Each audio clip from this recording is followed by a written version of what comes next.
আমরা জাতিসংঘকে বলতে চাই, আপনারা কিছুই পারেন নাই, শুধুমাত্র অফিস বানিয়ে পয়সা খরচ করে লাভ নাই।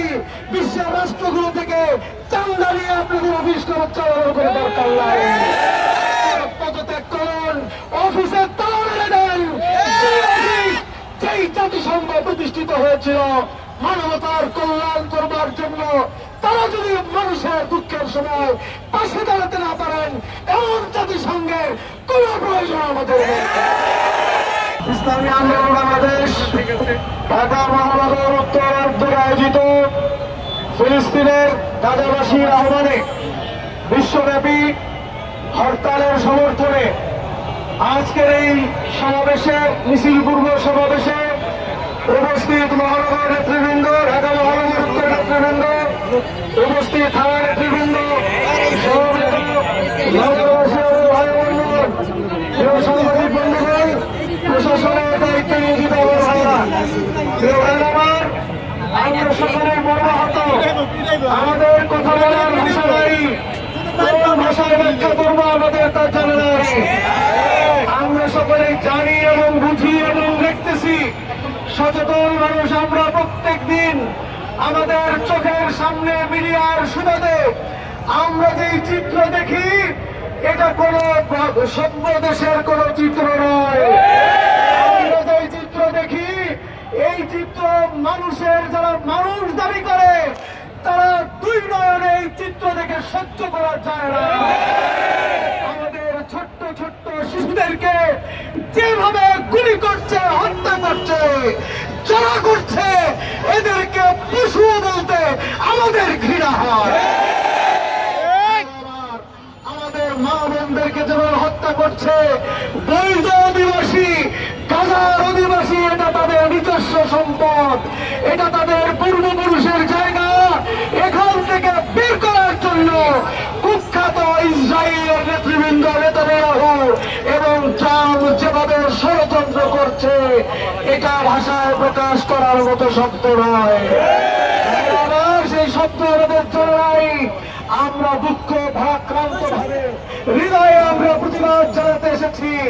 আমরা নেতানিয়াহুকে বলে দিতে চাই, আমরা ট্রাম্পকে বলে দিতে চাই, ফেরাউন তোমাদের চাইতে শক্তিশালী ছিল, তোমাদের চাইতেও শক্তিশালী ছিল, তোমাদের চোদ্দ গোষ্ঠীর চাইতেও আরো বেশি শক্তিশালী ছিল। ইতিহাস পড়ে দেখো, ফেরাউনকে আল্লাহ তাআলা পানির মধ্যে চুবিয়ে মেরেছে, এক মশা দিয়ে তাকে ধূলিসাৎ করে দিয়েছে। তাদের অস্তিত্ব খুঁজে পাওয়া যায় না। মনে রাখিও, তোমাদের অবস্থায় চাইতে আরো তরুণ হবে ইনশাআল্লাহ।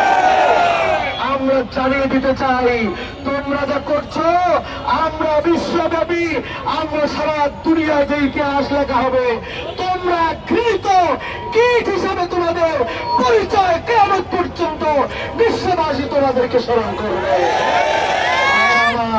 আমরা জাতিসংঘকে বলতে চাই, আপনারা কিছুই পারেন নাই, শুধুমাত্র অফিস বানিয়ে পয়সা খরচ করে লাভ নাই। বিশ্বের রাষ্ট্রগুলো থেকে চান্দা নিয়ে আপনাদের অফিস চালানো করে দরকার নাই। পদত্যাগ করুন, অফিসের তালা মেরে দেন। যেই জাতিসংঘ প্রতিষ্ঠিত হয়েছিল মানবতার কল্যাণ করবার জন্য, তারা যদি মানুষের দুঃখের সময় পাশে দাঁড়াতে না পারেন, এমন জাতিসংঘের কোন প্রয়োজন আমাদের নেই। আমরা বলে দিতে চাই, আজকে যা হচ্ছে, গোটা দুনিয়ায় প্রতিবাদ উঠেছে। আমরা বাংলাদেশের জনগণ প্রতিবাদ করলাম। আমাদের ইমানি দায়িত্ব সরকারকে বলতে চাই, আপনি ফিলিস্তিনের জনগণের পক্ষে বাংলাদেশ থেকে সৈন্য আপনি পাঠান। আমাদের সৈন্যবাহিনী ফিলিস্তিনের পক্ষে তারা যুদ্ধ করবার জন্য প্রস্তুত আছে। যদি তাদের আপনি না পারেন, আমাদের দেশের জনগণকে যাওয়ার জন্য রাস্তা করে দেন।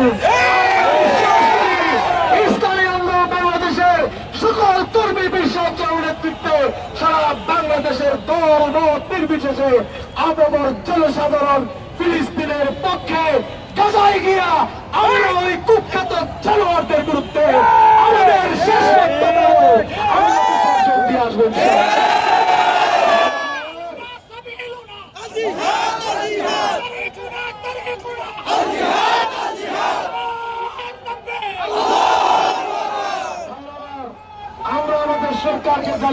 চাই। বিগত ফ্যাসিস্ট সরকার আমরা জানি তারা আমাদের পাসপোর্ট থেকে অ্যাকসেপ্ট ইসরায়েল তুলে দিয়েছিল। আজকে আমরা জোর দাবি জানাতে চাই, আমাদের ডক্টর ইউনূস জানি, আমরা জানি তিনি জাতিসংঘের ভাষণে ফিলিস্তিনিদের পক্ষে কথা বলেছেন, নোবেল পেয়েছেন। আমরা তার কাছে জোর দাবি জানাতে চাই, অনতিবিলম্বে আপনি যে ফিলিস্তিনিদের পক্ষে, আপনি অনতিবিলম্বে আমাদের পাসপোর্টে আবার অ্যাকসেপ্ট ইসরায়েল আপনি আবার বলবৎ করুন। আপনার কথা স্মরণ করবেন ইনশাআল্লাহ। কাজেই পরিশেষে আমরা বলতে চাই, অনতিবিলম্বে বিশ্ব নেতৃবৃন্দ, আরবের নেতৃবৃন্দ, তারা এতদিন শুধু হুমকি দিয়েছেন, এখন কিছু কিছু পদক্ষেপ নেওয়ার আগ্রহ তাদের দেখতেছি। আমরা বলে দিতে চাই, অনতিবিলম্বে আপনারা আমেরিকার জন্য তেল বন্ধ করে দেন, আমেরিকার রাস্তা বন্ধ করে দেন, আপনারা আমেরিকাবাসীর জন্য আকাশপথ বন্ধ করে দেন।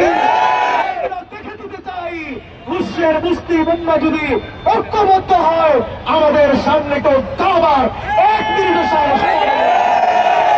অনতিবিলম্বে বিশ্ব মুসলিমের প্রতি আমাদের জোর দাবি, পীর সাহেব চরমোনাইয়ের পক্ষ থেকে আমরা দাবি জানাতে চাই, আমরা সকলে আসলে ঐক্যবদ্ধ হয়ে ফিলিস্তিনের মুসলমানদের পাশে আমরা দাঁড়াই। আমরা নেতানিয়াহু, কুখ্যাত নেতানিয়াহুর বিরুদ্ধে, ইসরায়েলের বিরুদ্ধে আমরা সারা বিশ্ব থেকে